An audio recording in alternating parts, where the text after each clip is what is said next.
Welcome to the Juice Podcast by the Odin Journal. I'm your co-host, Grant Swartzentruber. Each week, we'll bring you an interesting interview on local news, politics, and sports. And if you're lucky, we'll talk about faith, culture, and politics.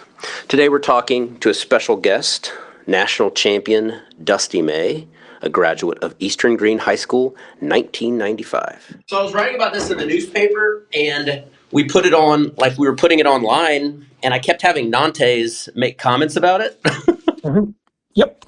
And so, yeah, that's your. But I thought you all met in high school. Is that right? We did. We went to Eastern Greene. Her mom is from Eastern Greene County, and her dad's from Lagodi. Okay, very good. Well, I was at the game on Monday night. It was a phenomenal game. I guess I've written about coaches and coaching. This is a great area, as you kind of know, for high school basketball. North Dade was good, Bar Eve's good, Bloomfield was good this year. Tell me about you had Coach Barnheiser, I think, at Eastern Greene. Yes, correct. Yeah, and I remember you saying at some point he was similar to Coach Knight. Yeah, just tough, disciplined. I mean, yeah, very, very. I mean, he studied him. He went to practices, IU practices, and so we ran a version of motion offense. You know, he just had the same core principles of toughness and intensity, and tried to outwork people. For sure. And you talked about yourself being a teacher. I know Coach Knight referred to himself as a teacher. Mm-hmm. How do you think of yourself as a teacher of these, I guess, young men? Well, I mean, we're teaching sport, but we're also teaching life, and the court and our office is a classroom. And so, I mean, I just think back to what all I learned from my coaches throughout the years, and we think that's part of our responsibility. And the better, more effectively we can teach, I think the more trust and buy-in we'll get from our players. I mean, obviously, if we're extremely competent and proficient in what we're teaching, and they believe and trust that we can help them be their best, then it only makes us play better and ultimately win. For sure. I love that. There's a gentleman that was a professor at Kansas that would talk about like how one has to be have high character to be a great coach or a great teacher. He talks about communication. Then he says something about one's craft. Like, who said this? I'm sorry. What'd you say? Who said that? It was a professor at Kansas named John Senior. Okay. He was just talking mainly about academia, that you can't impart something if you don't yourself, possess it. And so he was just saying teachers and coaches, they have to be people of high moral character and of people who have some discipline within their own lives in order to impart that upon a team. Yep. And agreed. Who would you say are your key core influences in coaching and in teaching?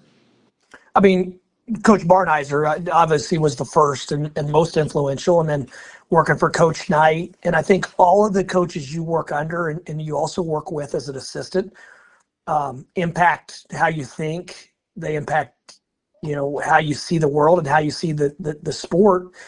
And so it's tough to even condense it down to a few because it's so many. I mean, I've been doing this a long time, so there's just been so many people that I've learned from. For sure. And we wrote about Barnheiser and we wrote about Coach Knight. Any other coaches did you play in college? I played 1 year at Oakland City. Okay. Back when it was Division II. The Mighty Oaks. Yeah, that's really close to us as well. Yep. Your wife, and this was before I was recording this, your wife's from this area as well. Is that correct? Correct. Yep. You met in high school, and she's a Nante from Lagodi? That's it. Hey, tell me a little bit about your better half, Coach. She went to Purdue and then finished up at IU School of Medicine in Indianapolis. She's an occupational therapist. Okay. And yeah, I mean, she raised our three boys, helped and bounced around the country with me, and she's a wonderful person. That's awesome. Very, very, very kind-hearted, warm soul. Love that. Why was she from Lagodi? I mean, that's really a Lagodi name, Nante. Why Yeah. Eastern Greene? Her mom is from Eastern Greene. I gotcha. And you had a son that played on the team this past year, correct? Correct. Yeah, my son Charlie was a senior non-scholarship player walk on. Awesome. I uh I really paid attention and just followed you, just like how you dealt with these young men. I mean, some of them are, like Lindenberg. He's older. Is he, a 6 year? He just turned 23 last week. 3. Um, Yeah. but they called this like the greatest team ever assembled. I heard somebody call it that. Like, how do you put a group like this together? Well, we weren't the greatest team assembled when we all came together, but I think each guy made their teammates better, accentuated each other's talents, and really bought into to becoming a team instead of a group of individuals. And when you do that in this climate, you can look a lot better than what you are. And these guys, I think, made each other look better than what they are. They made me look like a better coach than what I am.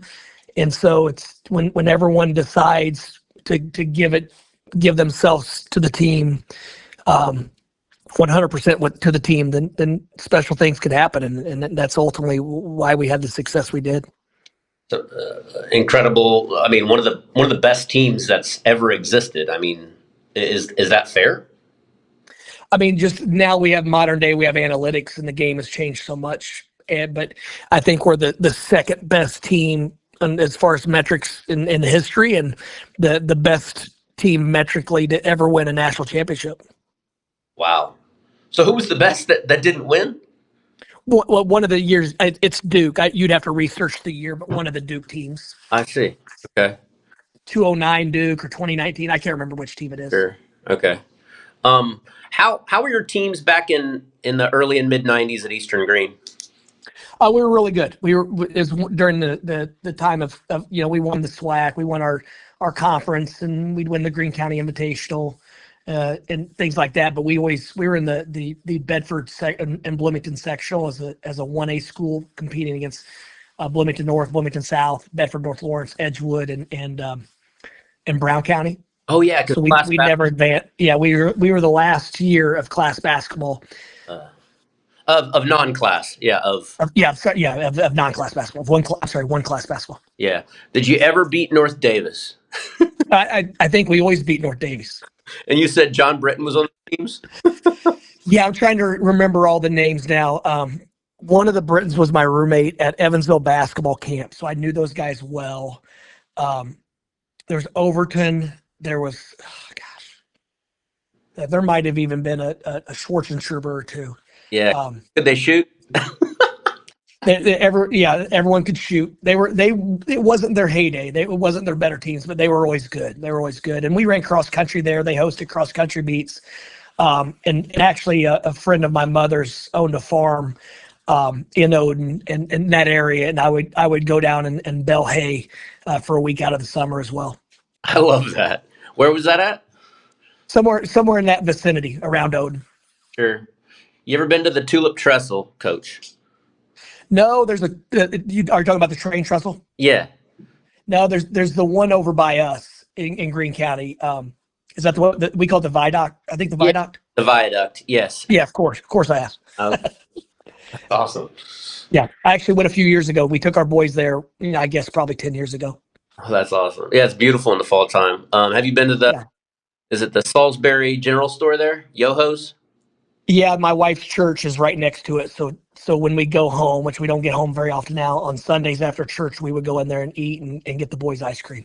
That's unbelievable. Huh. Yeah. But like I said, growing up, we would stop. If we were in the area, we'd go to the Odin Tavern and get a fish sandwich or fish sandwiches. And I just remember shopping at that. We bought our jeans there as a little kid in downtown Odin. That's funny. There's like a general there now. There was a clothing store. It used to be like a co-op or like something like that. I can't remember. It's like a place where you could get discount jeans. That is hilarious. I read where you moved from like Western Greene, Eastern Greene, in your childhood, maybe. Yeah, for kindergarten, my mom took a job in Bloomington, and so we moved to Eastern Greene County from Western Greene County. Okay. It's fascinating to talk to you a little bit and interview you. If it's okay, we'll like publish the interview just as a talk, and maybe we'll So I'll stop recording here in a second. Okay. I was wondering if is it possible for me to give you a quick FaceTime call and just record that? Or Yeah, I've got another one at 11:30. Do we is 6 minutes enough time? oh yeah, for sure. Okay. All right. Yeah. Thanks for watching The Juice by the Odin Journal. Tune in next week for more Davis County news, freshly squeezed.